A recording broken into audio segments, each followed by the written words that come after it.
Welcome to Kissimmee, Florida, as we get set for action between Warner Royals and Erskine College, who's waiting to play. Yes, this is just their first game of these NCCAA championships. Glad to have you along with us. Kyle Rush here with you. And as we set the stage for how this tournament has gone and what is yet to come, if you're Warner, this almost becomes a must-win type scenario. Why? Because they have no games left against the top seed after they lost 3-0 yesterday. But that didn't tell the complete story of that game from a day ago as you look at some of the playmakers that were in it and the starting lineups. First for Warner as they come in off that 3-0 loss, and a starting change to make you aware of from what they had a day ago. As a day ago, it was Delaney Elder who came off the bench. Today, the freshman will get the start. She'll do so instead of Christina Busband for the Royals. On the other side, it's Erskine, and you have to wonder the mindset and the eagerness. You know they're ready to play as they have yet to play a game here in this tournament and eager to get their championships off to a good start.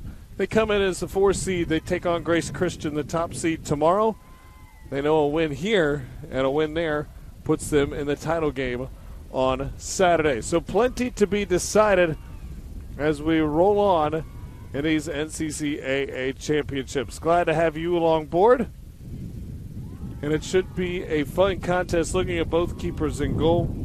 We'll start with the Flying Fleet as Cheyenne Fuller, Greenville, South Carolina native. She has been terrific all season long, and she's been a catalyst for them and a real leader. She's been every minute in goal. She started 17 and 19 games a year ago, and she hasn't missed a minute this year between the posts for the Flying Fleet. And look, even in the loss yesterday for Warner, Mackenzie Sperling, who is in goal yet again today, was good. She was very good. Goalkeeper, 5'8", sophomore. So, tail of the tape there. You go from a senior and an upperclassman to an underclassman in goal. But Sparling was tasked several times with tough challenges, and many times she rose to the occasion. So we're set to go. The Warner Royals wearing their all white and the Flying Fleet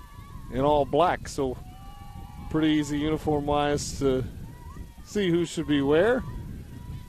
And watching both teams warm up, they were both fairly loose and ready to rock and roll. Wind will be a factor today, perhaps more so than the first 2 days of competition, as it is blowing hard.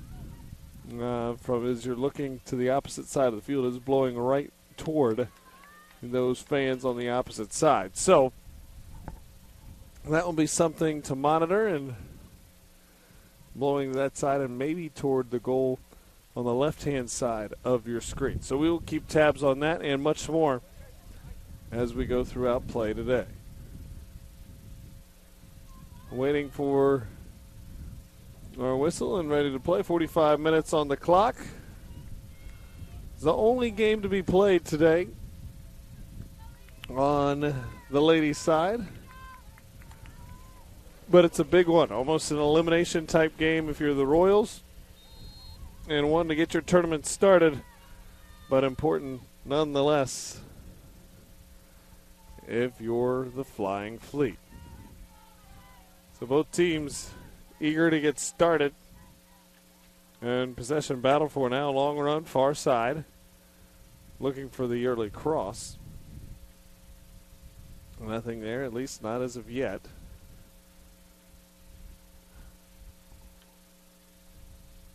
As a deep throw will be coming for the Flying Fleet.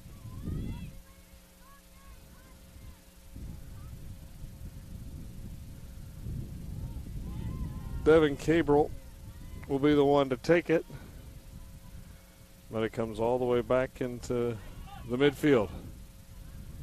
Now played along the back line, and tenuous moments there. This possession still battled for. This played in. And a nice piece of defending to cut it off, but just momentarily. As on the run is Mansky. She was good yesterday, and her first run today, a pretty good one.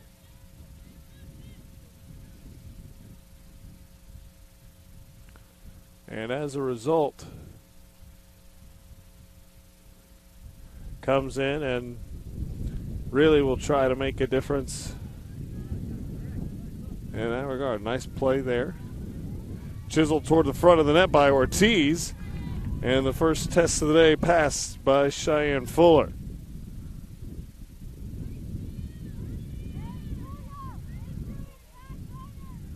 So Fuller will launch it away. A little bit of assistance with that breeze we alluded to, but playing right back in quickly. Oh, a nice dance with Dare. Getting loose was Ortiz. At least for a moment, as she triggers in. Mansky. And a whistle will give the free kick the other way. So the Flying Fleet will take it the other direction and under the direction of head coach Robin Smith.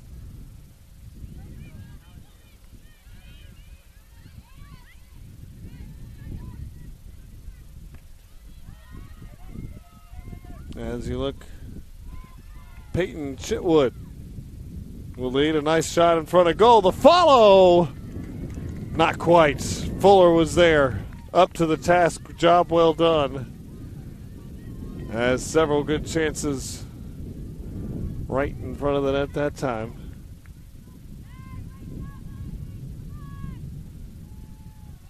As this one's sent away down the far side, and we'll go out of play for a throw. Here's another look at that close shot, and Fuller had to scoop it up, and nearly the first goal on the board for the Royals. As is the throw in the mid. They play back, battle for it there, and another throw coming.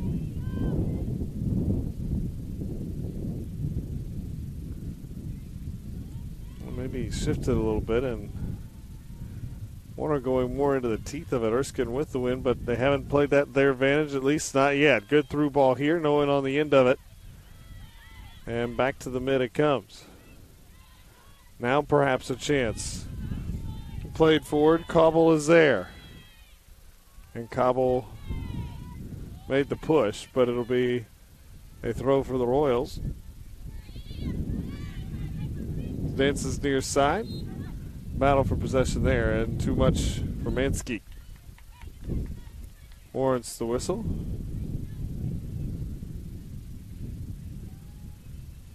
And it'll be a Flying Fleet free kick. Eddie Dometics sends it away. Back line. Royals win possession. They'll work from there. Mansky again.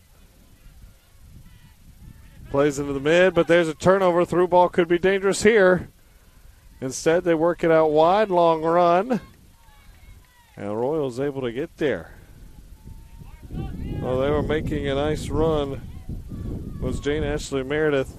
They didn't get to her on the through ball. Instead, elected to go wide. Ashley Meredith now battles for possession, trying to win it back for the Flying Fleet. Does so, at least for a moment. And a foul.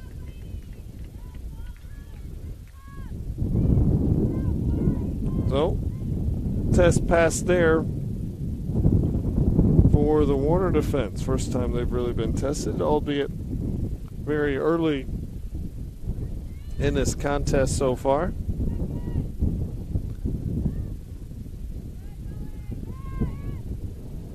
And again, sent back in. Long run coming, and it'll go over and through the end line.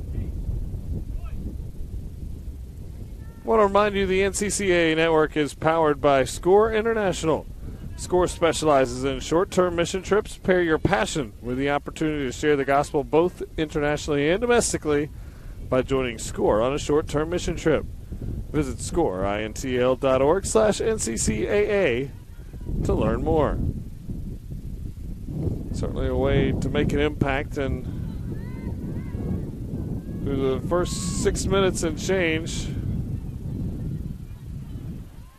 these teams looking to make their first impact on the goal. Caudill was on the end of the run, but Sparling got to it in time before she could really make her mark, and a foul here. It'll go against the aforementioned Katie Caudill,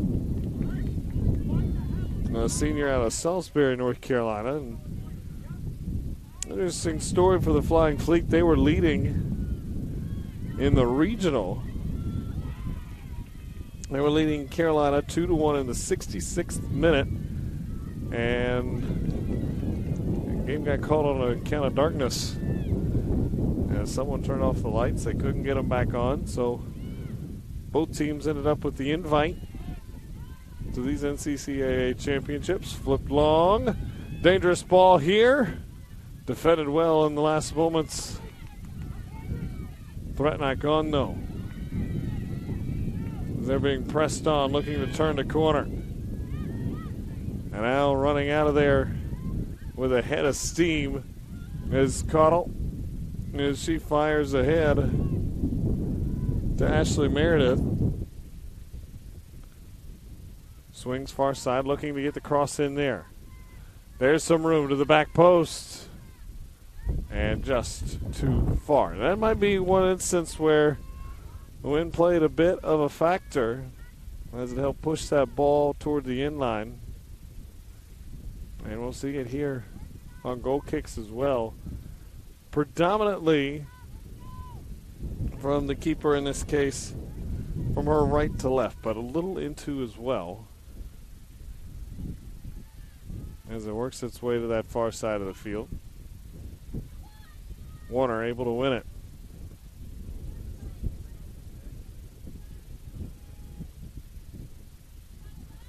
Now they look to push from there. All battle force head to the back line. And Dometics takes control there for the Flying Fleet. Loose, now on the turnover. Perhaps a run to be had. Through ball in this time. A chance, and the flag was up.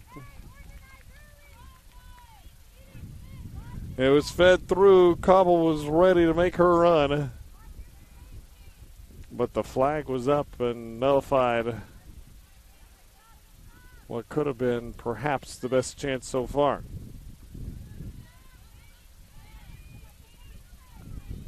Now Warner tries to go back to work. They had chances early, but none since. It's played back. Dometics will swing it aside. And you see some of the speed by Sesta. And off the touch, ran out of real estate, and it'll be a throw for the Royals. Both teams with plenty of banter in the early going. Yes, the pressure of these NCCAA championships, but having a little fun while they do it in support for their teammates. It's a deep throw coming now toward the attacking third. Played down nicely. Now chipped away. Wanting to run from there. Hesitates now, space down the far side. Stripped of possession. Nicely done. And a throw coming. But really good defending,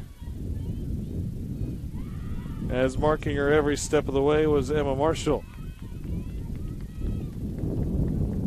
Now has the ball tucked under her arm as they march forward for a free kick.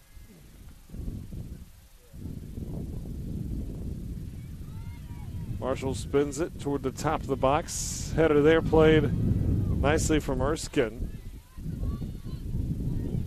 And again chipped in. Chance here.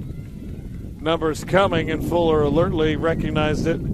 saw her opportunity to get to the ball and did just that. So a couple waning chances, both sides, but nothing too terribly dangerous, at least not yet. Fuller probably had to deal with the most so far. This one's turned aside in a deep attacking zone, throw in coming. Ortiz will go to take it.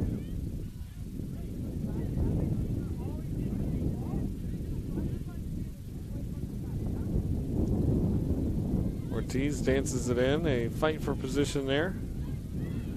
Looking for real estate, the cross, no one home. Played cleanly that time, Ashley Meredith, the captain. Wearing that lime green bracelet you see there. Tried to vie for a throw for her club, and instead it goes the other way. Now they'll get the kick. After the whistle.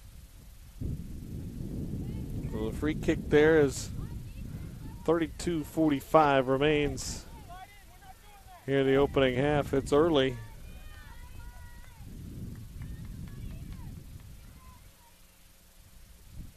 And nip and tuck so far, and the importance of this game, the winner, their hopes are alive tomorrow. Although if Warner were to win this game,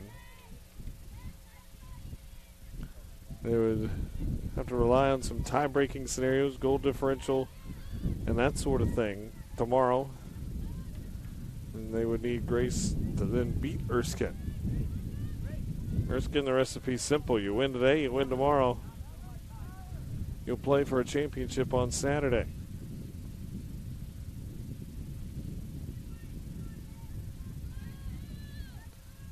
This booted high takes a hop. This could be dangerous. If they can get on the end of it. No one able to yet. Solid defending from the Royals back line. It will be an Erskine throw, but Marshall and company were there to answer to the bell that time. But this through ball dangerous toward Cable, and quickly to it was Sparling. As Sparling was quick to it, but now a free kick coming on the foul on the ball sent in.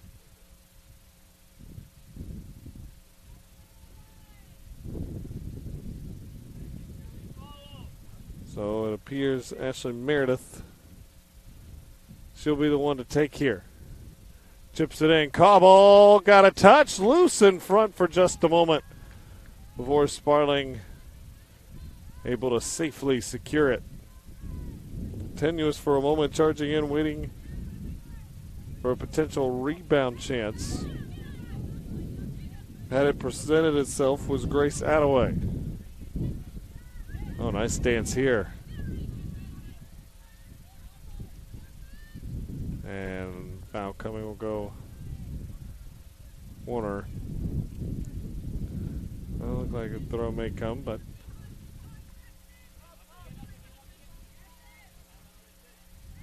it did not. Substitutions to come on. Free kick will also come on when the time warrants itself. Kristen Campbell, defender, will come in for the first time today as Ortiz looks to turn and get a cross in. And tries to vie her time. Off to the near side, defended well. Sent back out, and that got the hand. So free kick, and now a set piece toward the attacking third. Forthcoming. As it was misplayed, Marshall wanting to find the proper spot to take it from. The wall's set now for the Flying Fleet, being asked to back up just a little bit. Ruffo in the middle of it. Set on goal. Fuller punched it. Looks like she could have caught it there. Did not, but punched it out. No harm, no foul. Now on the run. Running by Marshall. Through ball to Cable Ortiz. And Cable trying to run it down. I believe Ortiz the last to get a piece of it. She was. It'll be a flying fleet throw as the pressure was on. So here is the free kick in, and you see there, it looked like Fuller had the ability. They will stop the clock with 28:27 remaining in the half as they make sure one of the Warner Royals is all right. She gives the nod for the okay. So does the official. So they'll wind it again when this ball's triggered in. 28-27, and they do just that. Battle for it now as Ruffo sends it back. Looking for Ashley Meredith. And it will go out of play.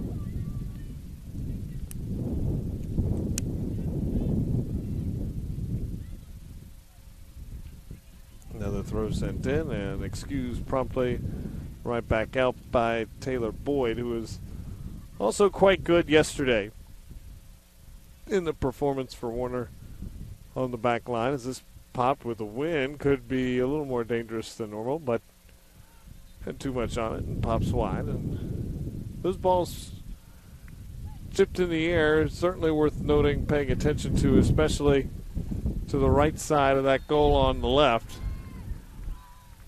The wind can push it toward that far post and can become a little more dangerous. Kristen Campbell checks in as Delaney Elder. That's down. Interesting tactically there. Defenseman for forward for the Royals.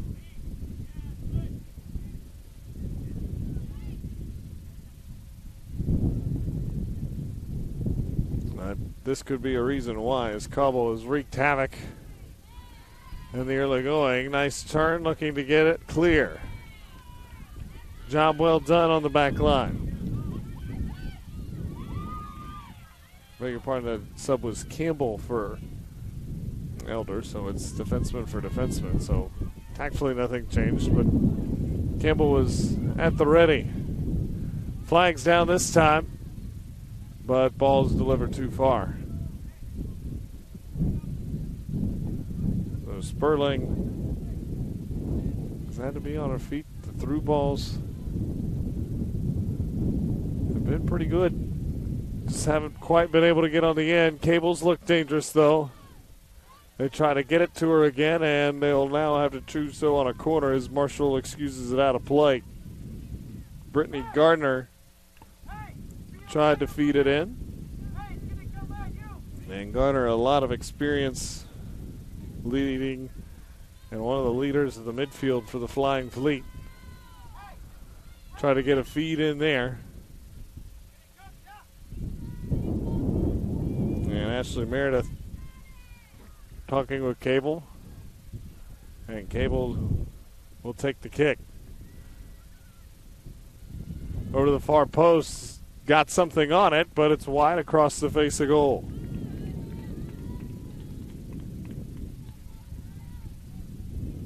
As it was dangerous. Sesta was the one who got the foot to it, but unable to do more.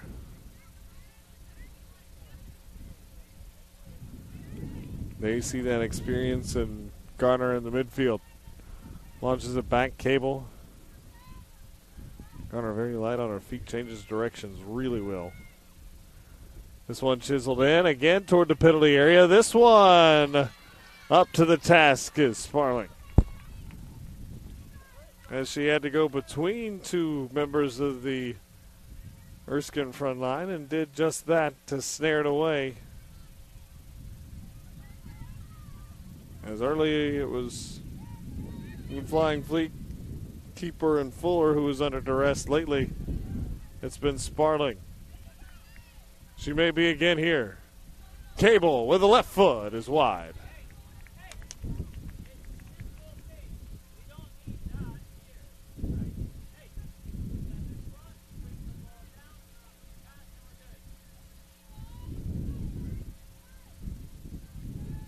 So it'll be Sparling will move it away.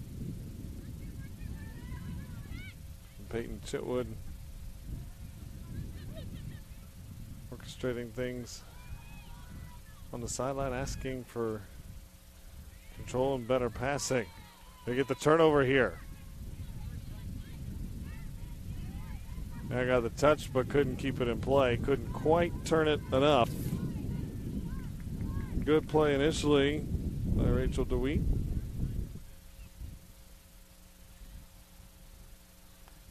And so far, the one that really stands out is 4 in black. And Katie Cable. 7 goals and 1 assist.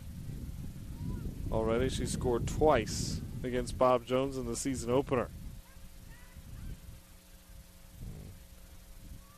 Wouldn't be surprised to see her in the score sheet at least once or twice here in these championships.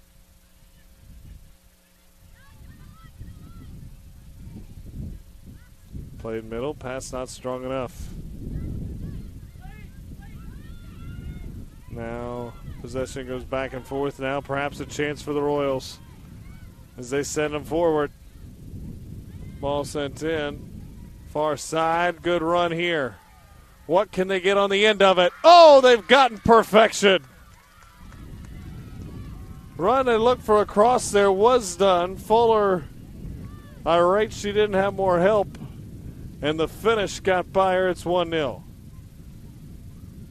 After all of that looked like duress the other side, the Royals got their chance and cashed in.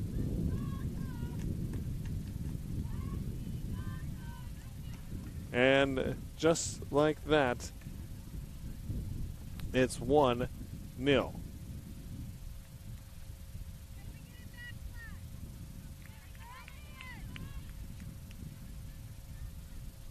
That's how quickly the tide can turn. It did so remarkably there, but it has in the Royals' favor.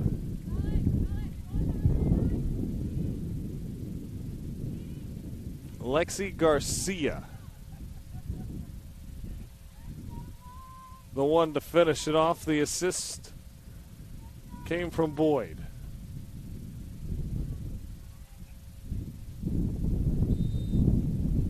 You were with us yesterday.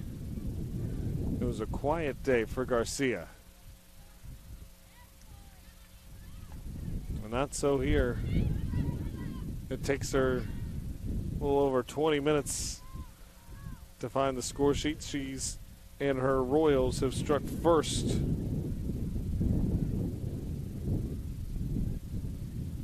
And are off to a 1-0 lead. Despite Erskine in the early going having majority of the chances.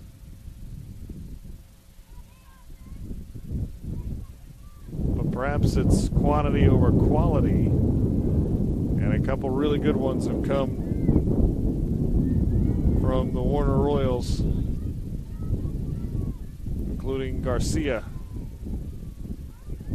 who has been so potent for them all season long, all career long, and was so again. This one fed through,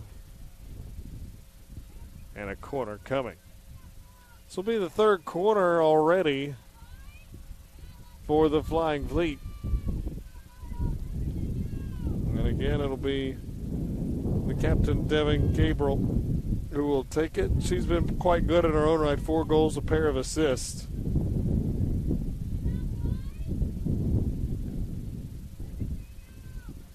And couldn't keep this one in play. This one goes behind the net, so a missed opportunity though. Cable had an assist in that South Regional game that ended up a wash as the lights went out with 66 minutes to go. And the frustrating thing is, from the Erskine point of view, is there was just 4 minutes needed to make that official to hit the 70-minute mark. Leading 2-1. Now the counter on. Oh, a dangerous chance here. What develops on the end? A shot, a nice challenge. And not nearly the pace that it could have had, as DeWeed nearly was able to strike. Imperative defending from Ashley Meredith on the back line, and alongside her was Anais Garcia. They took away a dangerous opportunity. Stripped of possession again. This time it was Bacuzzo. And another throw coming from deep in the zone.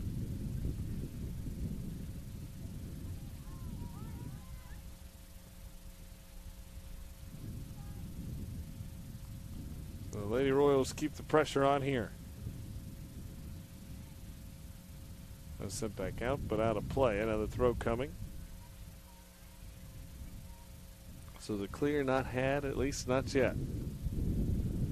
This played in the box. This could lead to trouble, and it finds the end line. It will be a goal kick. So Fuller a chance to send it the opposite direction, and hope our midfielders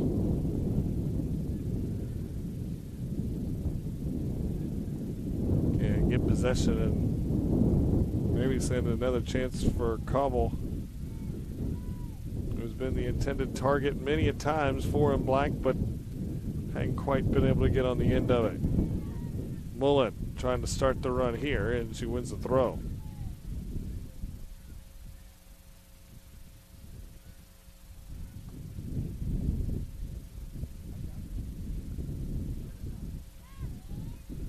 Approaching 18 minutes remaining in our opening half. This one's played near side. Looking to run, nice ball again, and the defense is there. Can they keep possession of it? Pressure being applied, but it is the Flying Fleet working through the midfield with possession. Now Cable tried to send the ball in. It was denied. Ortiz. She looks to turn. Backside, couldn't win possession though. And Brittany Gardner again in on the action for Erskine. Not able to keep possession. Run is on. And properly disposed of from Ashley Meredith on the back end. She's being tasked again here though. Chipped in and long run. Covered by Fuller. Pressure has certainly been applied to Fuller in the back line of defense. 5 minutes or so, it was Erskine who appeared. They might be the first team to strike, but the last few moments it has been a constant pressure from these Royals. That's not stopping here. Looking to dance, top of the box. Still alive. Dodge, weave, a good challenge. Trying to get it out is Gardner. And a foul, a deep set piece coming.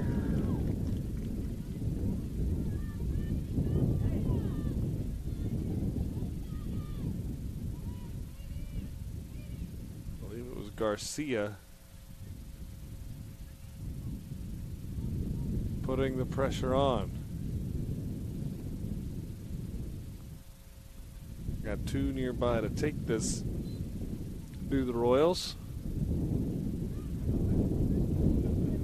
They can't get that deep penetration they were looking for. Played far side. Perhaps a counter on. Erskine sending players forward, but it's played back to Sparling. And she's able to clear. Now can the Flying Fleet win possession and materialize a chance of their own? And they're unable to do so as Sesta was unable to track it down before it goes out of play. Sub coming on. Again for the Royals, it's Elder who got the start. Jeremio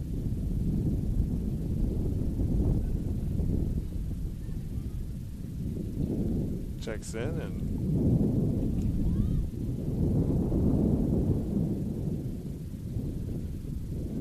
actually the weird came out of the contest and may even be a little shaken up.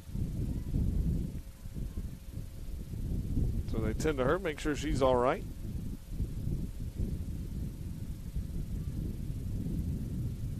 Played to the back line now. Pressure on, turned aside. And a little miscommunication there. That split second might have cost them an opportunity at a run. Gardner, missed touch here. And possession going back and forth. Flag is up.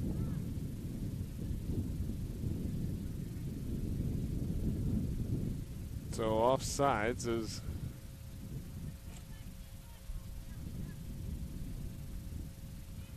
referee on the side was hollering at our head referee.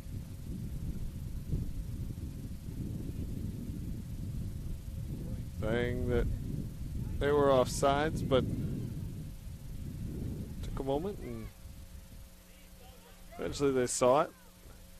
Look for the through ball. Again, played well. The back line for the Royals been stellar.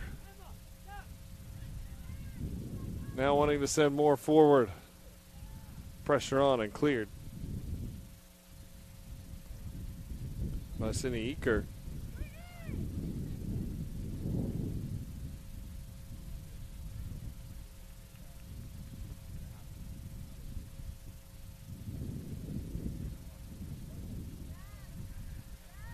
So substitution comes on for both sides, and it's the first one for Erskine, but certainly you would think wouldn't be the last, as Gracie Rickman will swap in.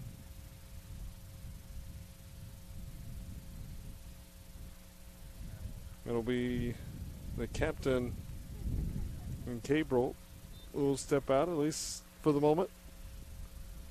Worth noting, also has a club on that right hand.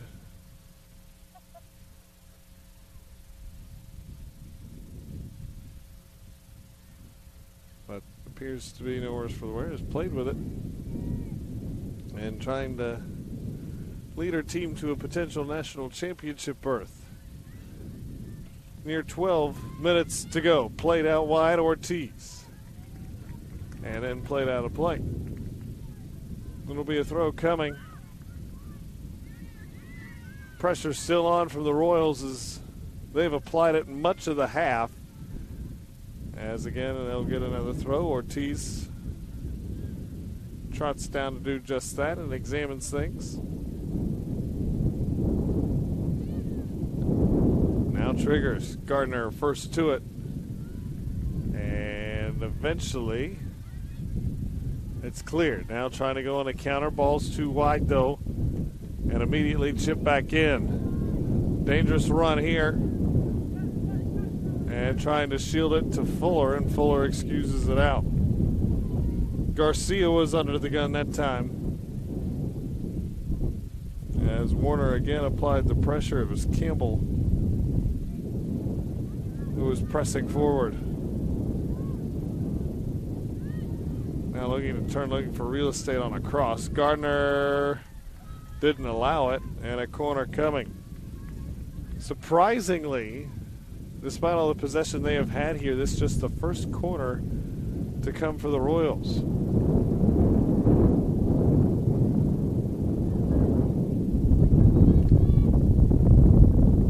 Mansky will be the one to take it. She works with that wind to the back post. Oh, what a golden header. Fuller tried to get to it, was unable to, and it's 2-0. The first corner, a beautiful delivery. And congratulations in order as she celebrates with her teammates. It all started from the delivery from Mansky, and the finish was true as it beats Fuller. And just like that, it is 2-0. Emma Marshall, a junior defender, delivers a 2-0 lead.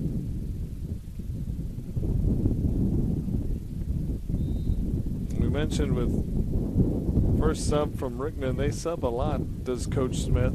40 eligible players on the roster for the Flying Fleet. Now they find themselves down 2-0. These last 10 minutes and 20 seconds become of the utmost importance.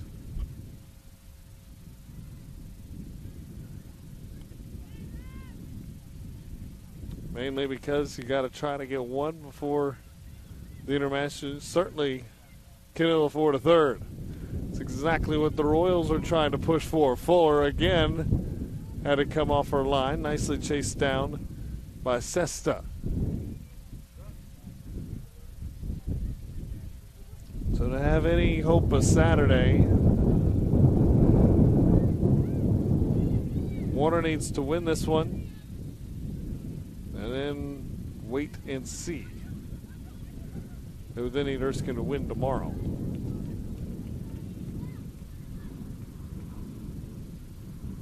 And hope for a 1-1 logjam and win the goal differential along the way.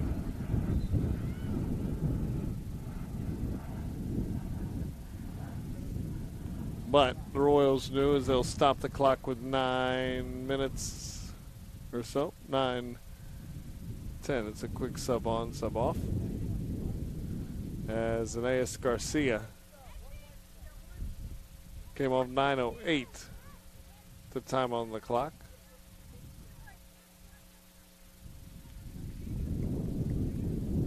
Another sub comes on. As in to the contest is Victoria Rodriguez. She'll take the place of Lexi Garcia, already cashed in a goal here in this first half. Now played back to Boyd. Sparling under pressure here, and all she could do was try to send it back out. Gardner. Erskine working opportunity of their own here. And a tough challenge from behind. That'll warrant a whistle. As Portal, a strong tackle. She looked around, didn't necessarily agree with the call, but hit with the whistle nonetheless. And 8:22 and a winding remaining in the half.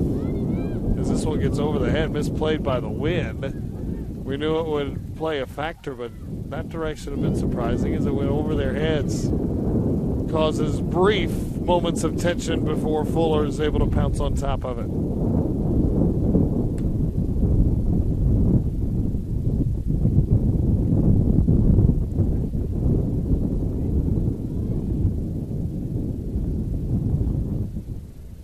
As the Royals have a 2-0 lead. I'd love to keep it right there. Or perhaps add on as Ortiz tries to feed a ball in. Oh, good touch, but no one on the other end. And that's been a common theme for Erskine. A couple really nice touches, but they haven't been on target, or at least someone hasn't made the run to match it on the backside. Meanwhile, they have for the Royals. Ortiz looks to dance, sends out wide. Zamarillo gets in the cross, and it squirts across the face of goal, now to the near post. Stand blocked aside there. His flag was up. Another dangerous opportunity, and while Erskine the first 15 minutes or so materialized a couple, there haven't been many since, as we're now under 7 to go.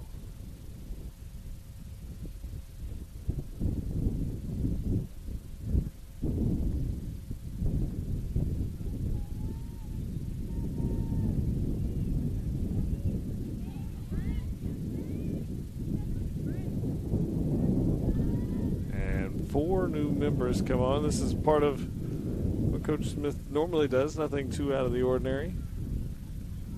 The 40-person roster, they're deep. They're not afraid to substitute. As Gardner comes off, as does Whitfield and Cable and Ashley Meredith. So a different look out there.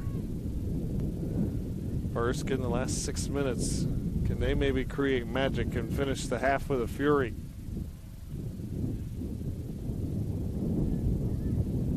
The last 15 haven't been particularly kind to the ladies in black.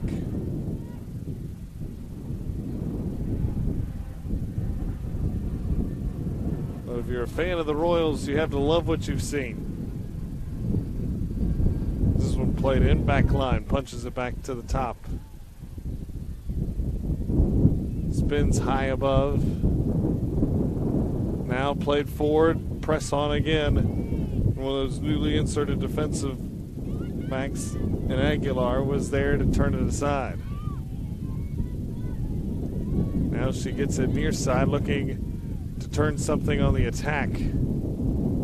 Touch too strong by Rickman, as the ball was a good one, but they were unable to settle it down. 5 minutes to go, first half.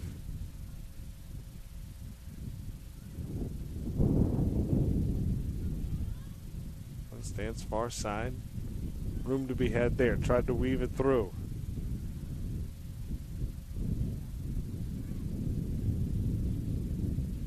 Now can they get on the end of this? No, the back line again there, but the wind doesn't allow the ball to go as far as it otherwise may have.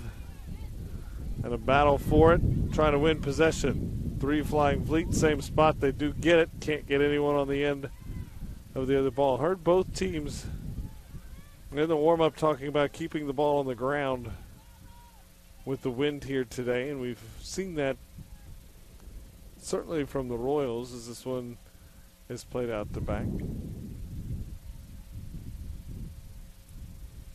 And as a result, the passes seemed a little more crisp so far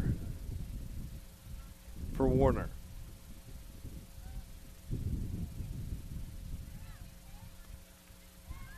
This one's pried in the air. Foul comes the other way and over the top. They went on the header, says our head referee. As Portal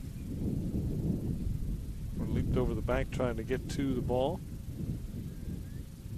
Remind you, at the half, we'll have the full line of halftime statistics brought to you by Score International. See how, by the numbers, things have stacked up in the first 45 minutes. The number most important to those, the fans of the ladies wearing white, it's 2-0.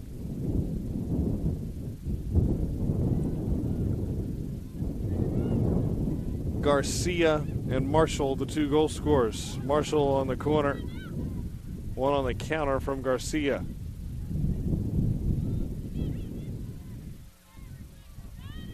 And perhaps another opportunity waits in the wings. Ortiz hopes to create said opportunity, and it's played back to midfield now. Maybe an opportunity as Rufo plays it deep to that far corner. They'll run out of room. It will be a throw with 2:21 remaining.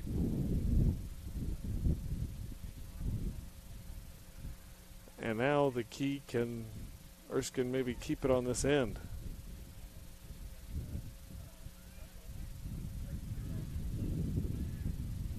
Substitute coming.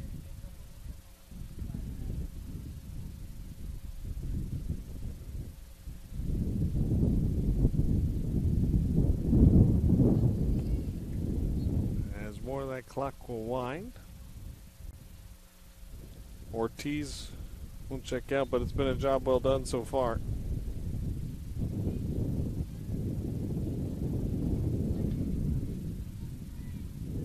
And she's been hard at work and now has a seat next to her head coach.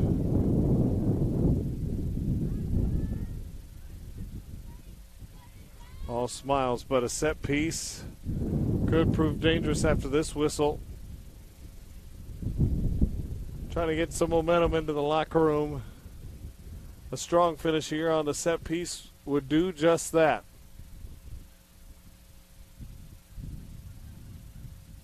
Analyzing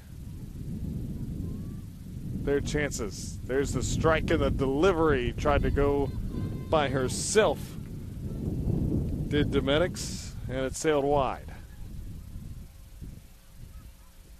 Almost looked like she tried to use that back corner and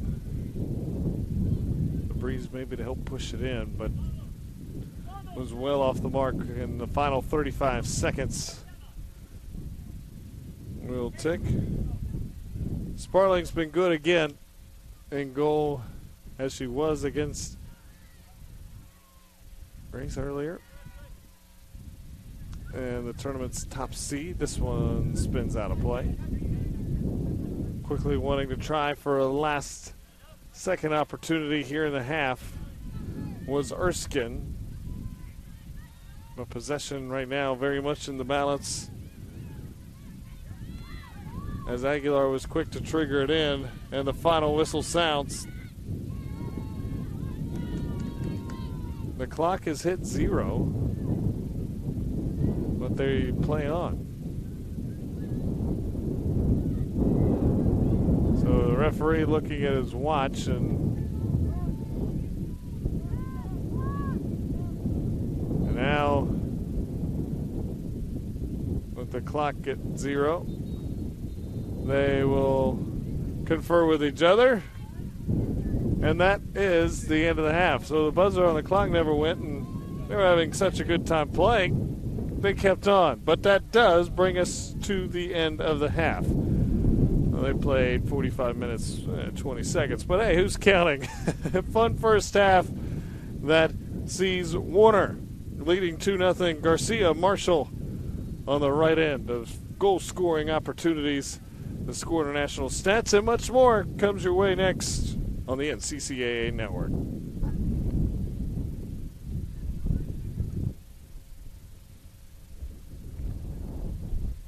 One-week mission trip changed my life, and I think it could change yours too. For the past 35 years, Score International has been mobilizing others to go and make disciples of all nations. Score specializes in short-term mission trips that partner with a long-term sustainable ministry. We organize and lead trips that allow you to use your gifts and abilities for kingdom work. Contact us today to impact a life.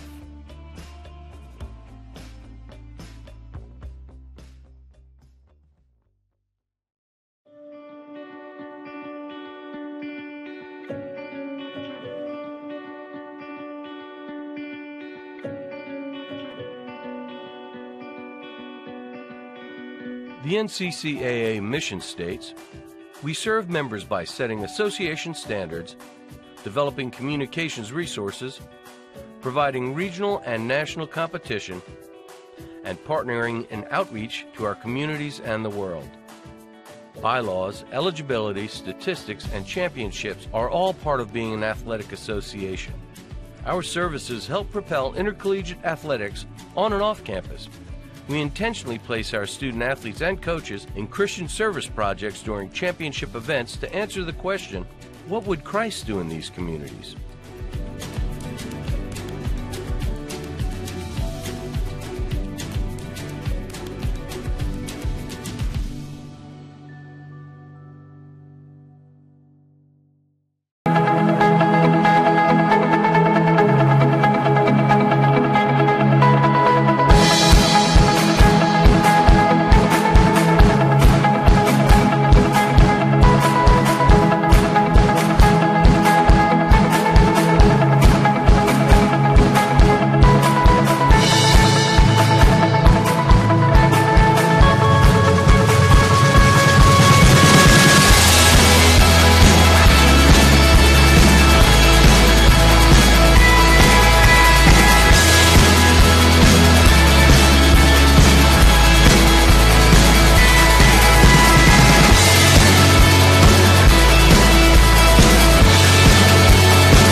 world's been rocked by fear and economic uncertainty, but Columbia International University is praying for you. We invite you to invest in yourself by enrolling in our #1 rated online programs. We promise you an affordable, high-quality education and a place of peace. Enroll today.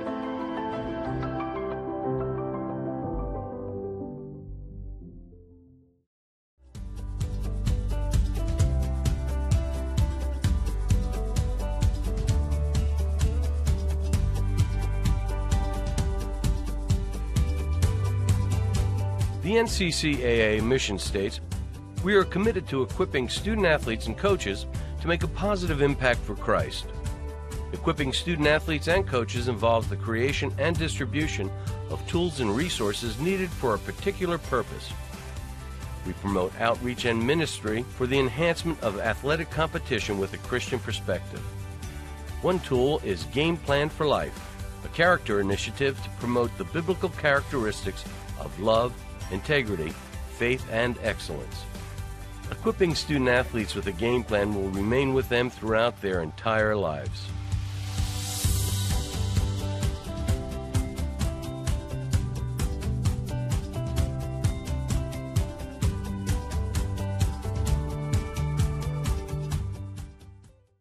Campbellsville helped me to get a job, get my master's, to prepare myself for the world. It offers students a tremendous amount of opportunity to get real-world experience. We see Christian students, non-Christian students. We see people from every walk of life. It's such a good place to be. It kind of reminds me of home. Your teachers actually look out for you here. You feel invited as soon as you walk in. You're not going to find any better place to help students achieve what they want.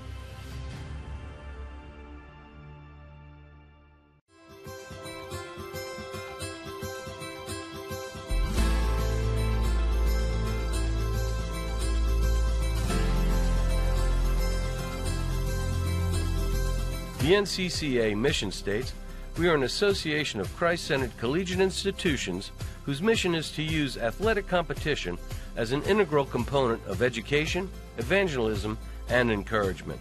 The impact of the NCCAA has been felt for 50 years throughout the country and around the world. Encouraging mission trips is at the heart of this impact. We know short-term missions impacts everyone involved and changes the trajectory of lives. Sometimes it can affect the missionary as much or more than those being served. Our Sports Ministry Fund has supported more than 5,000 individuals via domestic and international missions. We exist not only to crown national champions, but to share the love of Christ wherever it is needed.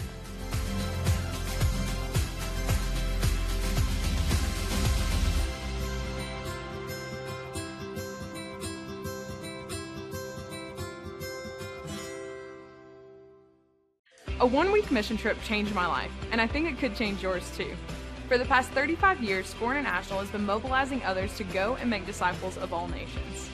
SCORE specializes in short-term mission trips that partner with a long-term sustainable ministry. We organize and lead trips that allow you to use your gifts and abilities for kingdom work.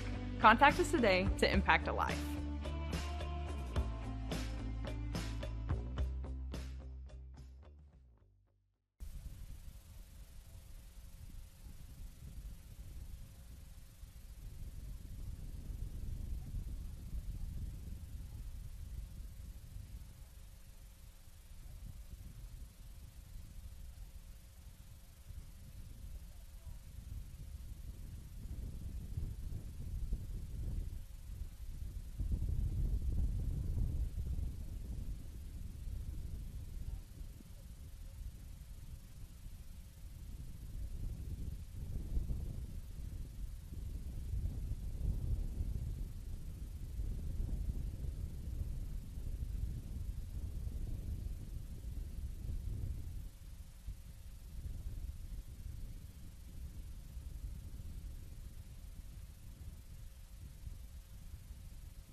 Welcome back to Kissimmee, Florida, where the score is 2-0 in favor of the lower seed. But the Warner Royals have come out here with a vengeance and really played well through the first 45 minutes. Looking down the stat sheet, brought to you by Score International. Shots favor the Royals, 7-4. Shots on goal, though, much different story, 6-1. It is all Royals in that department.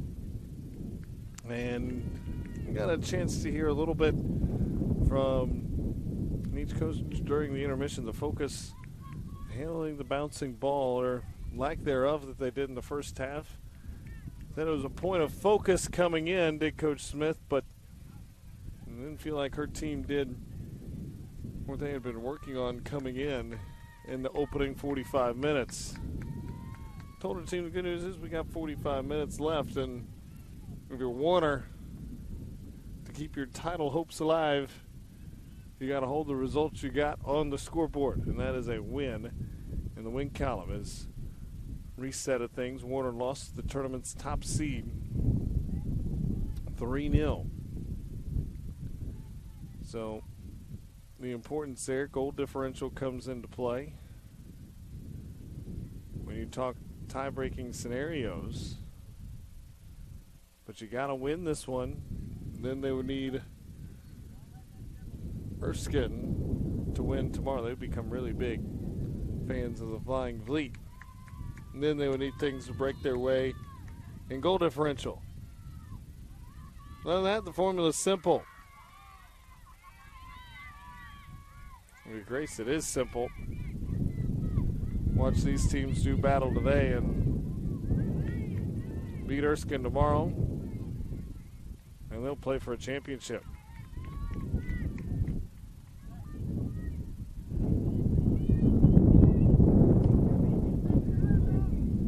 As play underway,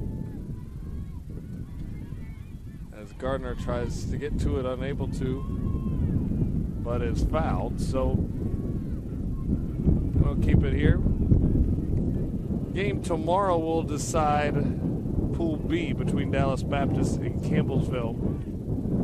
Both those teams 2-0 going into that matchup.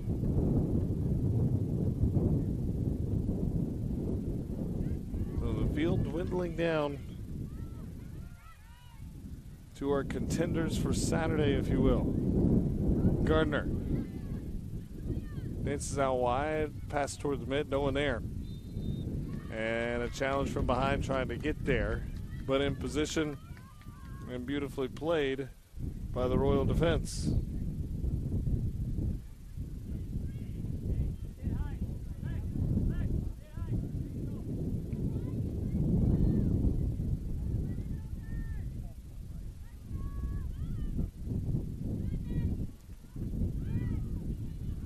Well, it was one of the first 5 minutes or so. The next 15 looked a lot like this, and that was with chances of Cobble running toward the face of goal. Had a couple strikes, but none on goals. We just mentioned the one shot on goal. Fuller was up to the task to send it aside.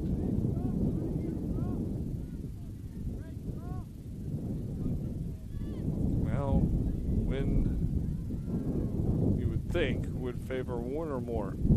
Year and a half, number 2 is, you look at the camera lens, it's coming right behind it, probably over just a touch from right corner to left corner. But it has been a factor all afternoon, and almost certainly will be a factor the last 45 minutes as well.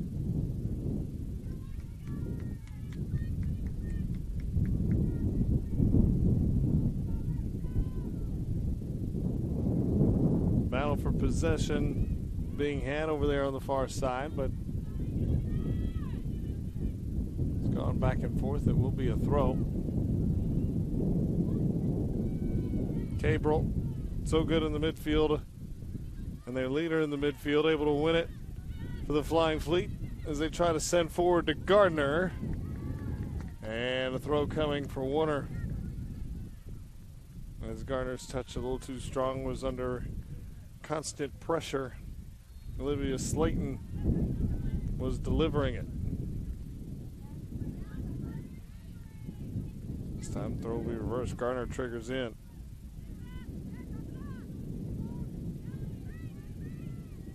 Now maybe some space to operate. Challenge comes hard, but got ball with it. Stripped of possession, and now they try to turn aside. And now the attack on. But by herself is Mansky. They didn't really have anywhere to go with it. Now looking to turn. Pass trying to get wide to Gardner. Didn't have the pace. And a battle for possession. And go, and it will be a Warner throw. Much to the delight of their bench, who's been vocal and into this game since the opening kick. Now played in the middle. Oh, mistimed. She wanted to swing it wide, but Slayton wasn't ready for it. Results in an Erskine throw, but quickly back on the ball of the Lady Royals. Weaving through traffic, but too many of them there, but does draw the foul. Palms in the air from Grace Attaway. She can't believe it. And a free kick coming.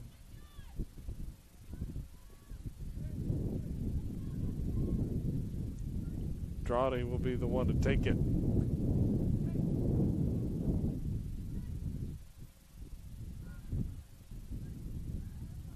It looks to analyze, might have a touch of wind at her back. It will certainly push toward that right post that's covered nicely. Fuller was there and was able to make the stand when necessary. And the momentum and body language from one bench to the other noticeably different.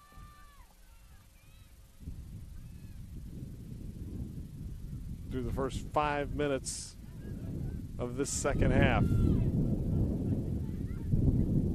But you know, if the Flying Fleet are able to find that magic touch and get one in the back of the net, that could change everything. This touch too far. It'll be a throw for Erskine.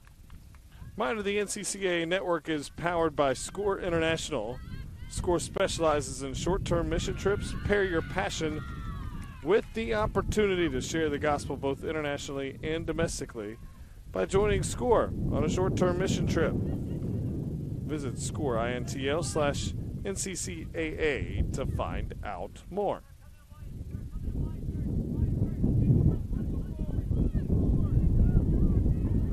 What can Sesta create here? Chips in, Gardner trying to get to the end of it. Cross in front, dangerously so, and Sparling was there to snare it. A few times she's been threatened. Now a really good cross toward the front of goal near post. And Sparling snared it out of the air. Excellent work done by the 5'8" keeper, and you see another look at the beauty there.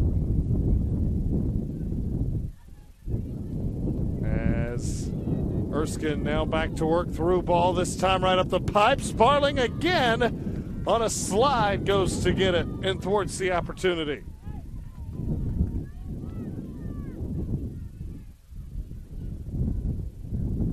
A thing of beauty. Now played back on. And out the back end.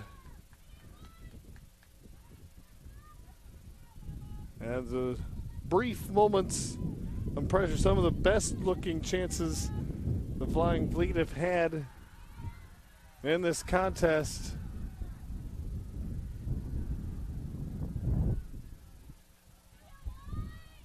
And now perhaps the turn is the Lady Royals.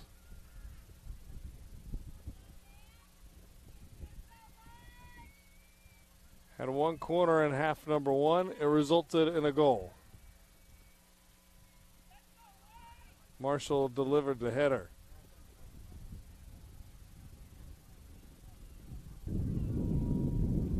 Clock has stopped at 36:34 remaining in the contest.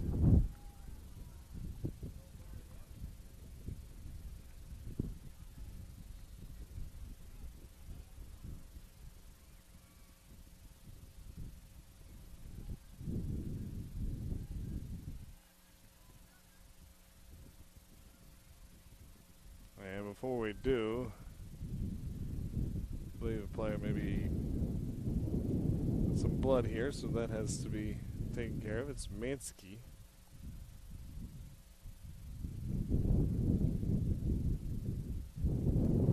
And we'll see what there looks.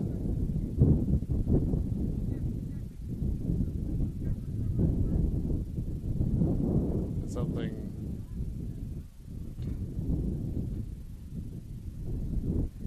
with her ear, so we'll make sure that the earring's all squared away. And then we'll get ready for the corner, so at least for the time being,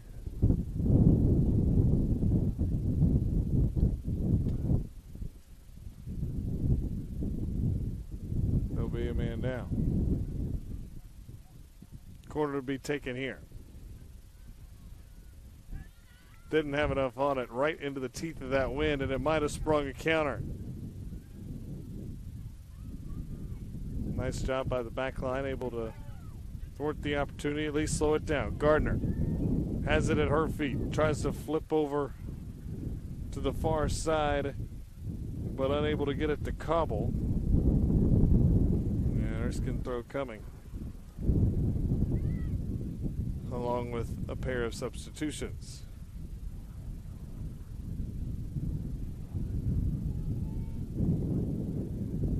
As we'll see Jada Hall and Kristen Campbell enter for the Royals. And Madison Griffin will come off. Remember, they were briefly without Minsky. They're still tending to her, so that's why they were able to have the 2-for-1 there. Near side, potentially run being played here. There's that bouncing ball on the ground they were looking for at half. And it's played out of bounds, so a deep throw coming for Erskine. They trail 2-0 as we approach the 35-minute mark. It's the time remaining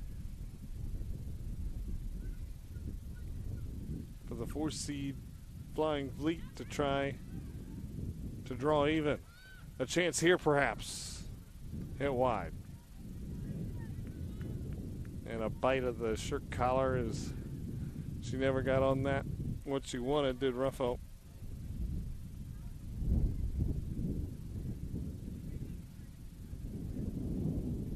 Goal kick coming from Sparling. When she has been pressured, she's been very good.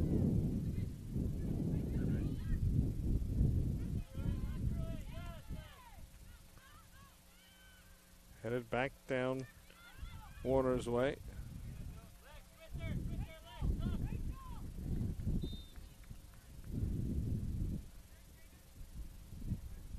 And an injury.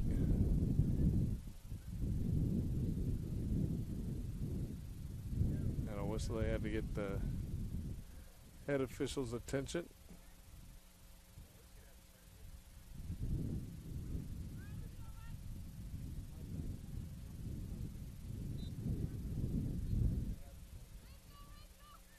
So everything seems to be in order now as they play on.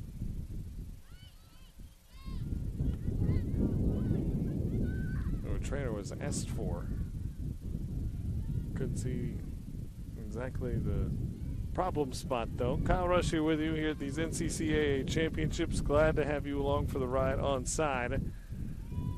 As Warner keeping their hopes of a title in reach, at least at this point, leading 2-0. And now they'll get a corner trying to add to it. Imperative for Cheyenne Fuller to prevent any more. And even if Erskine were to fall in this one, the chance would present itself tomorrow, but against the tournament's top seed in Grace College. So then goal differential would become a factor. So important minutes either way they look at. Flag is up.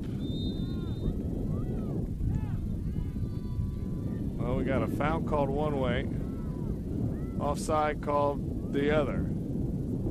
So miscommunication, and now they're going to talk things over. And that will be the offside. So that takes away a foul and perhaps more.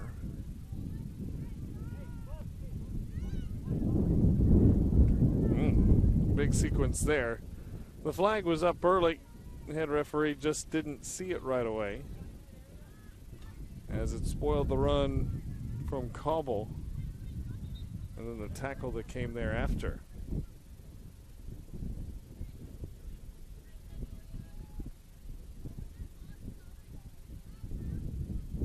And again, a big swing of substitutions.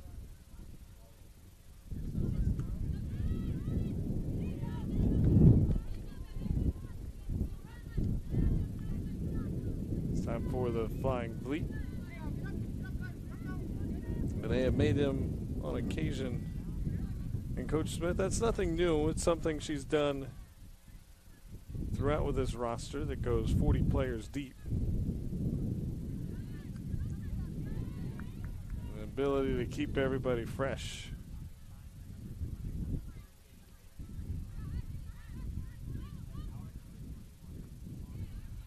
As this is banged outside. Now throw.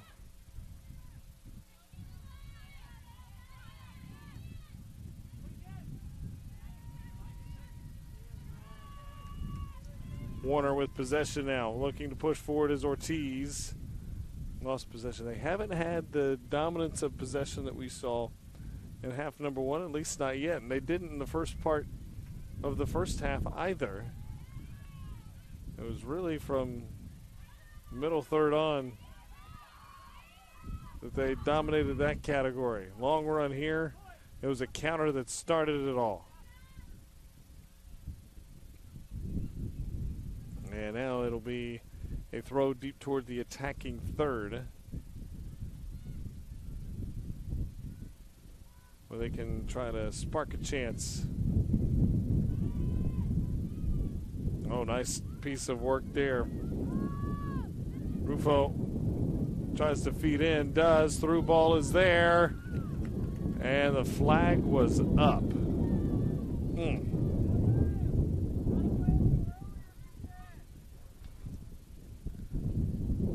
It might have been by a fraction, but offsides nonetheless, and it eliminates the potential opportunity that materialized. It was a good play by Ruffo. And now the counter shot is a good one, but it's wide. It got by the diving Fuller. It came to the near side. Jada Hall took her crack. Well, substitution again coming as Rickman will re-enter the contest. Gardner will swap out. Reminder, this is the first wave of games here on the NCCAA network. We'll have more for you. Men's action coming your way the rest of the day. This is the only ladies game on this third day of competition. Here from the Austin-Tindall Sports Complex. Now looking to push on. Stripped of possession though. Really good play, and she's had several today. Kristen Campbell.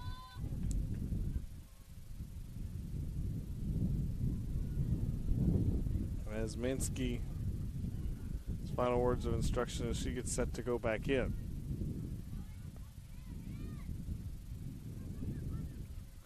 Flying Bleak desperately looking for that run that can make this a one-goal game, as is. Approaching 28 minutes remaining, it's still 2-0.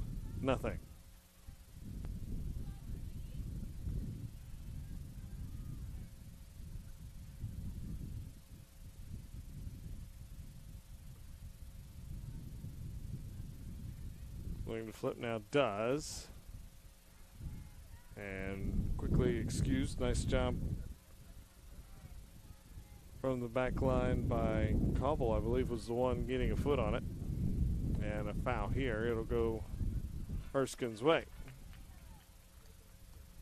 No, well, beg your pardon. They pointed at the Erskine player, but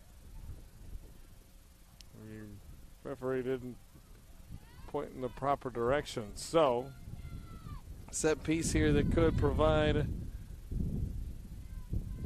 a statement. Feel like if Warner got to 3-0, they'd really feel like they have control. More so than they already do. Nerves might be a better tended to. Had to be punched here by Fuller. Task still on high above the box. Battled for, still not cleared, at least not yet. And now it is, but some tenuous moments for Erskine there. And more may be coming as Slayton wins possession and sends it forward, but nobody on the back end, and it's an easy play for Fuller. Mentioned the battle of the goalkeepers early on. Fuller, the senior, and Sparling a couple times even in this half has done really well as Mansky is back in, and Lauren Mullen along with Jane Ashley Meredith re-enter for Erskine.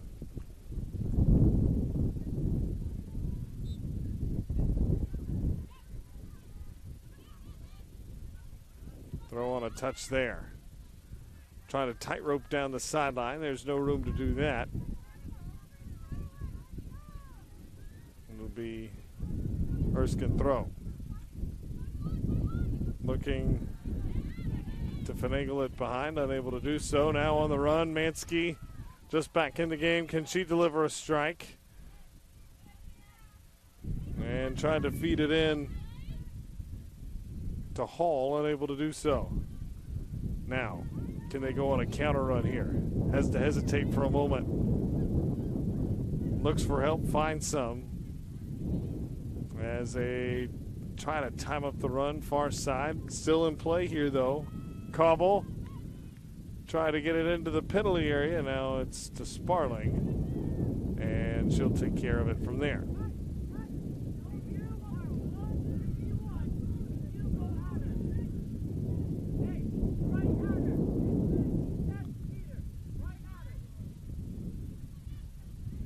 So puts a boot into it.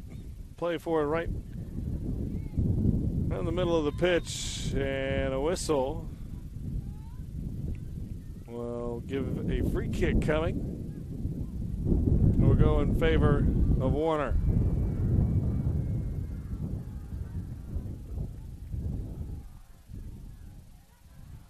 Three new substitutes to come on at the next opportunity for Warner, as Archibald Elder and Amarillo now get the cue to enter.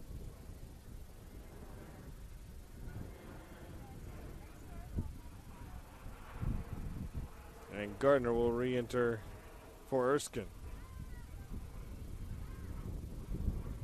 And more on the way. There's just been a rush to the scorers table.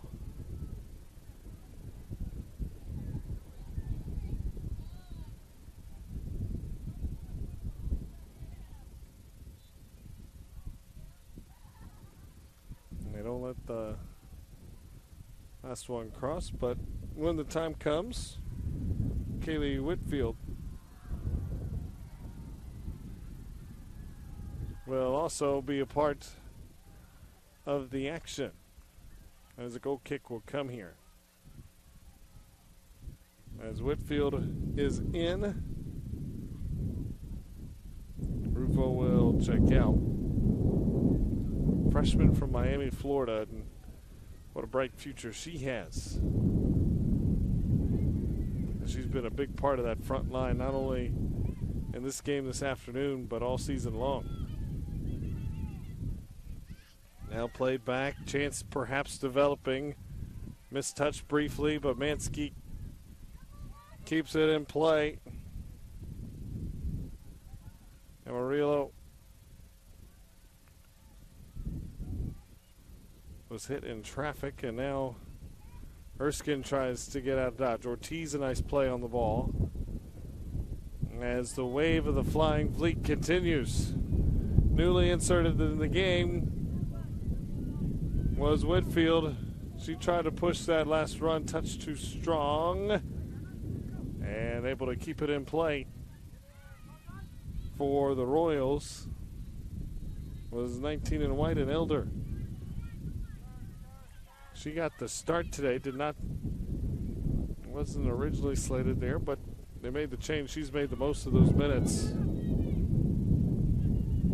22 minutes remain, and time becoming a pressing matter for the Flying Fleet. Now they play into the run far side. Caudle, and the flag is up. The third time they've been whistled for offsides in the half as Erskine. And all three of them, you got the sense a real chance was developing.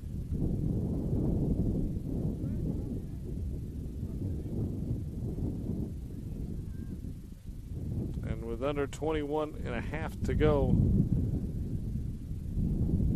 get the sense they need to find that chance, and as time becomes more and more paramount.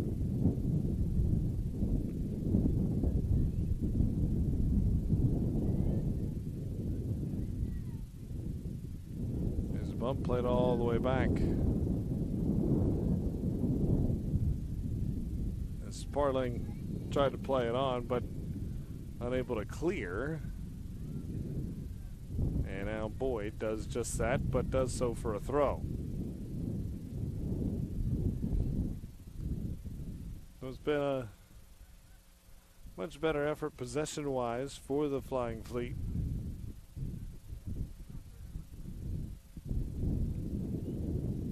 As both teams getting set to add some reinforcements, Garner turns it around. Whitfield had it top of the box, couldn't corral it.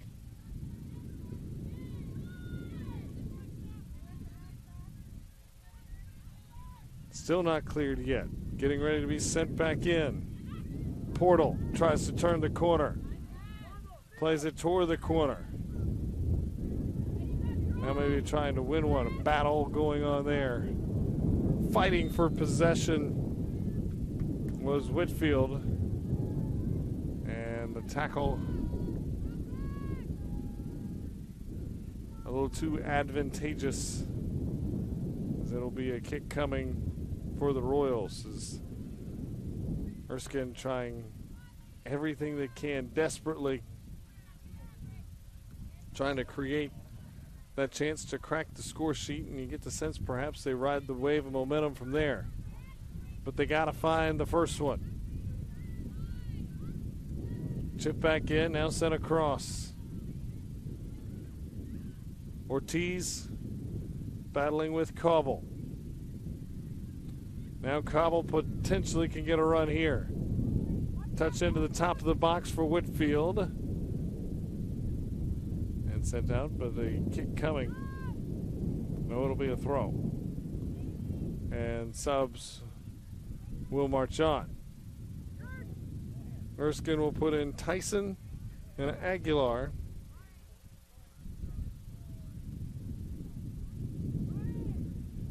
As Barrios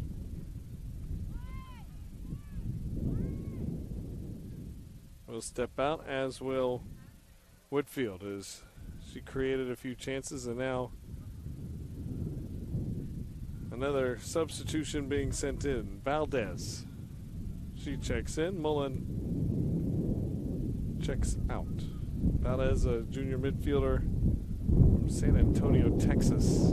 Can she help them win a possession here in the box? Trying to get it sent in there, and it's excused aside.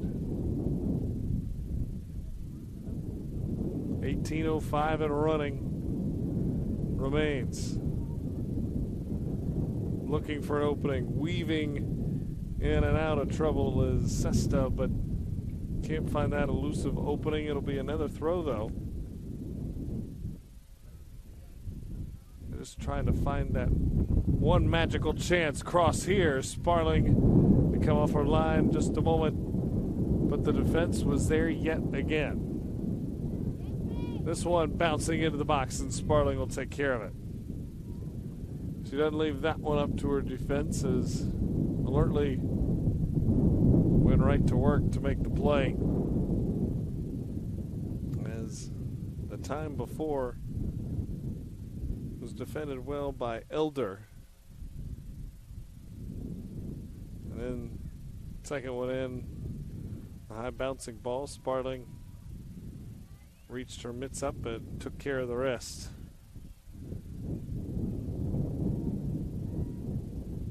And it's going to be tough, as you see, tactfully.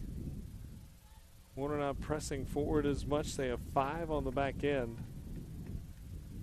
We're noting they lost 3-0 yesterday. If they were to get another one, they would draw level in the goal differential department. As is, they sit -1 if this result were to hold. And Grace, who would they be trying to catch, sits +3. They would need, at this stage, a 4-goal win.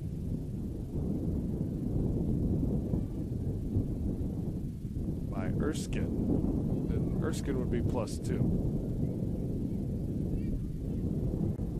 So then they would go. So all sorts of scenarios. If you're Warner, a 3rd goal could really heighten your chances if results fall your way tomorrow. And pushing that way was Elder.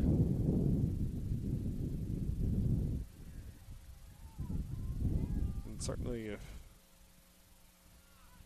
you could find more than that. So plenty still on the line despite a 2-0 lead for the Lady Royals.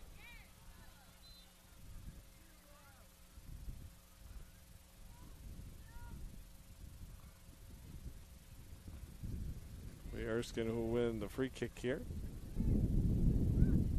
Chipped on, battled for. Tried to flick it on to Mansky, unable to do so. Mansky a chance here though, steps in. Good ball played forward. Garcia danced on ball for a moment. Then she gave way to Camarillo before Erskine able to take possession, but Ortiz rips it right back. And now it's out of play. Subs coming. And Rufo has her legs now for the final stretch, as does Barrios, as they come on with under 14 and a half to play, needing to create some magic.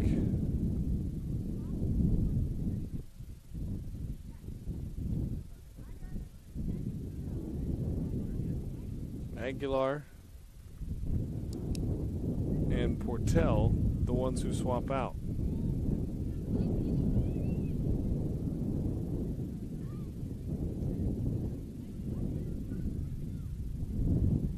The subs will also come at the next stoppage for the Royals,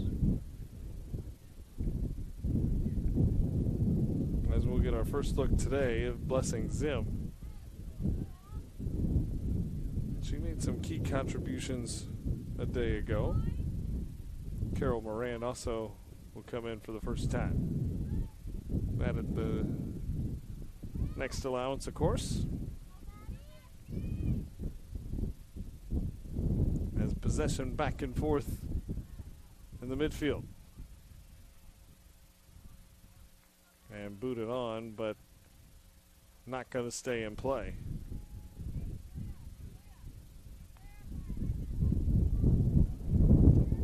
We want to let you know that Central Christian College of the Bible is now offering a Master of the Arts in Ministry Leadership at its Missouri and Kentucky campuses. This very affordable and distinctive program combines online career coaching and an on-campus course to enhance personal leadership skills and lead congregations towards health. Now's the time to advance your ministry. Find more at cccb.edu.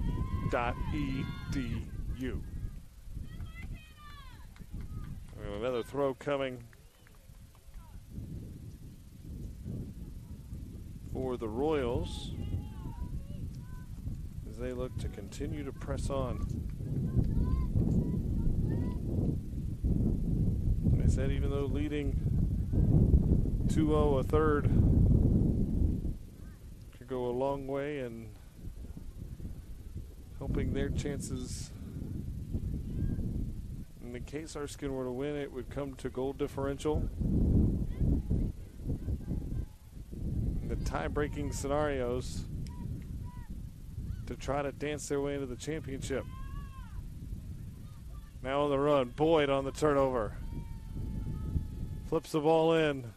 Slip back out to her. Cross. Blocked aside. Well done defensively from the Flying Fleet.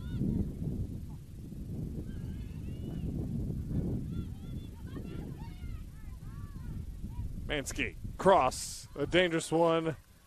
And Zim couldn't quite get to the end of it. The cross had beaten Fuller, the keeper.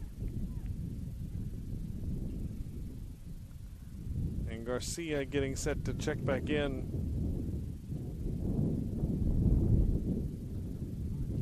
For the Royals. Mentioned Garcia. She had that hat trick against Florida College. Has been a catalyst for this offense. Was quiet yesterday. Scored the game's first goal today.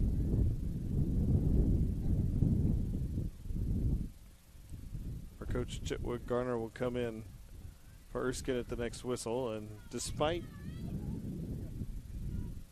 the hold here, if it stays 2-0, Erskine far from out of contention here. Then their tournament life would depend on the result tomorrow. They would need to win and have goal differentials break their way. Certainly doable. They would be -2 if this result holds. And if the result holds, Warner would be -1 and their play would be complete in Pool B. So then you'd have to beat Erskine, and then Erskine would need the win tomorrow along with help. By how much? So they would very much have the fate of the pool in their hands, that match tomorrow. That'll determine the pool regardless of this one. It's just a matter of will we go into that one with 2 or 3 teams having a chance.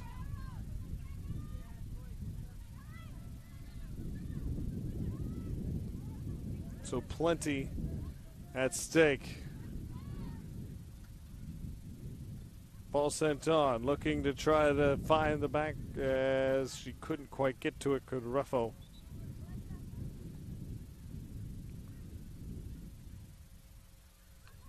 As Sums will swap back in. Last Garcia in for the Flying Fleet. Under 9 minutes to go. So even if the overall result of this one doesn't change, as far as the team that comes out victorious and the team that ends up on the other side, how it changes could be critical. any goal in any direction could go a long way to decide who plays Saturday afternoon should we get to a tie-breaking scenario. If this result holds, all that we would need for that is Erskine to beat Grace College. And they will stop the clock here with 8:09 remaining. The officials will briefly discuss. On the far side, our head referee, and over on the opposite, and they have issued a booking. A yellow card comes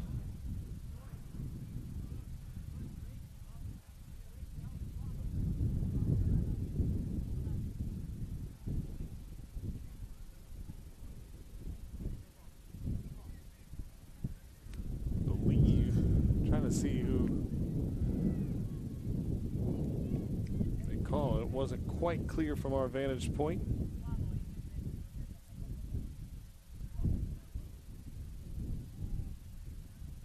It is on Ashley Meredith,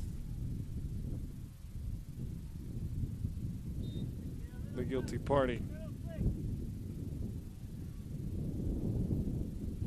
So Meredith picks up the yellow. 18 in black. And it allows Warner to push even further into the attacking third. As we mentioned, the third goal could loom large come tomorrow evening.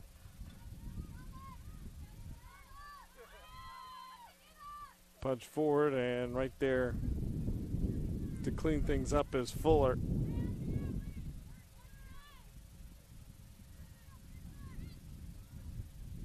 A second goal, or a first goal rather, for Erskine could also go a long way. Gardner sends in.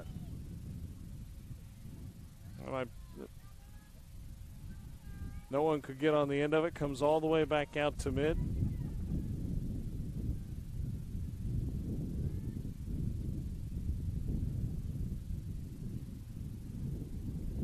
Now looking to swing across, and the inline, see if a corner's to be had.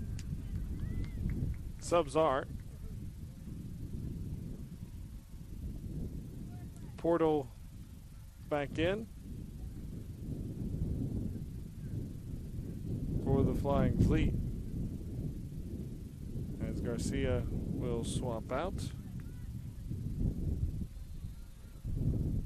On the other side for Warner. In comes Slayton.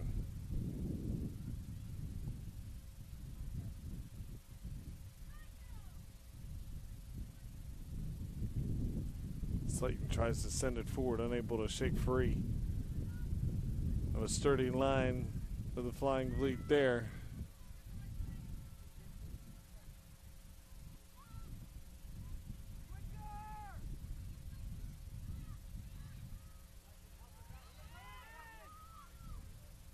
Look far side to push on.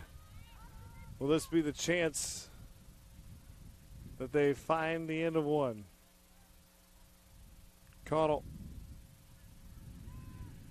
tried to turn things around, couldn't do it. It comes all the way back out to the midfield stripe. And Sesta tries to send it back around. Does so. But then Mansky and the Royals off on the run. Ball played forward. And nice piece of defending at the last moment, as Sesta came in and might have prevented a strike.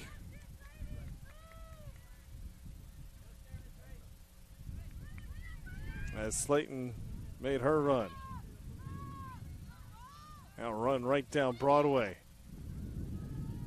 Cobble looking for room. It is not a corner. It is a throw, but it's not quite the corner with 4:44 to go. Subs come on.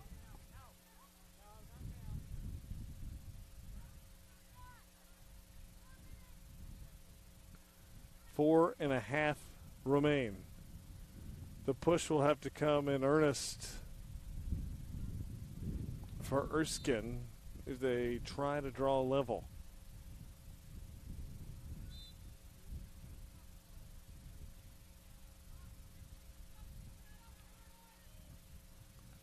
And the throw not over the head enough, so two side army, and that'll give it right back to the Royals. So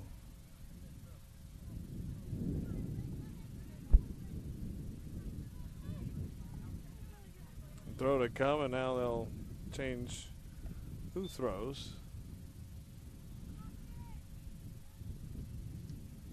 As we wind under 4 to play. Clock winds with 3:50 and rolling.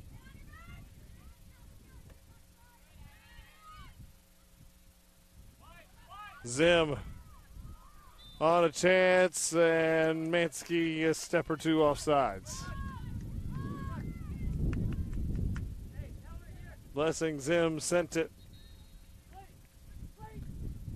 Romansky started to run just a fraction early, 3:25 remain. And plenty still hanging in the balance, despite it being 2-0. We've detailed the scenarios, and a reminder at the conclusion of the game, we'll have the Score International score of the game. A couple good ones to choose from in that first half, but we have a last change here and another one perhaps to add to consideration in the last 2:47.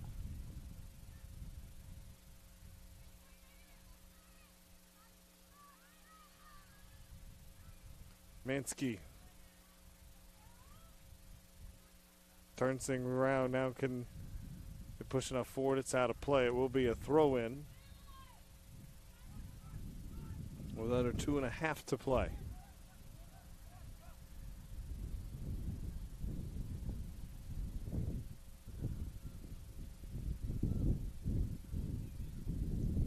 Back out wide, set in the box, and Mansky the only one there, and a pretty easy handle that time for Fuller.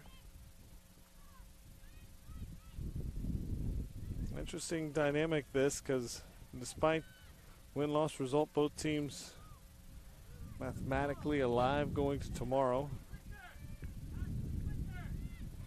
And if Erskine were to win tomorrow, it brings tie-breaking scenarios into play, goal differential, so lots on the line with 1:40 and rolling. Both teams trying to put themselves in the best position, and knowing every goal scored, goal allowed is critical.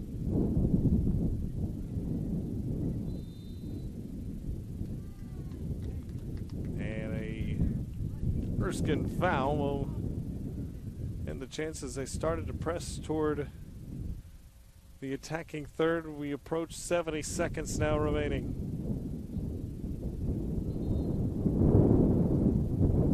Regardless of what the overall outcome is as far as Pool B goes, got to really hand it to these Warner Royals, who have bounced back well after a tough game yesterday.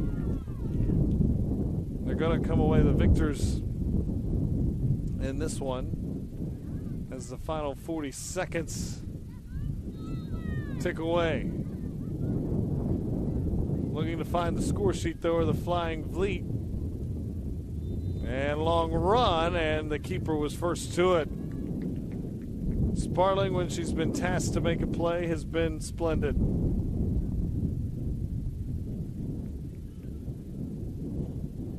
And it looks like this one will go in the books as a 2-0 final, the final 10 seconds waiting to tick away. So Pool B play will conclude, but it'll do so in winning fashion for the Warner Royals.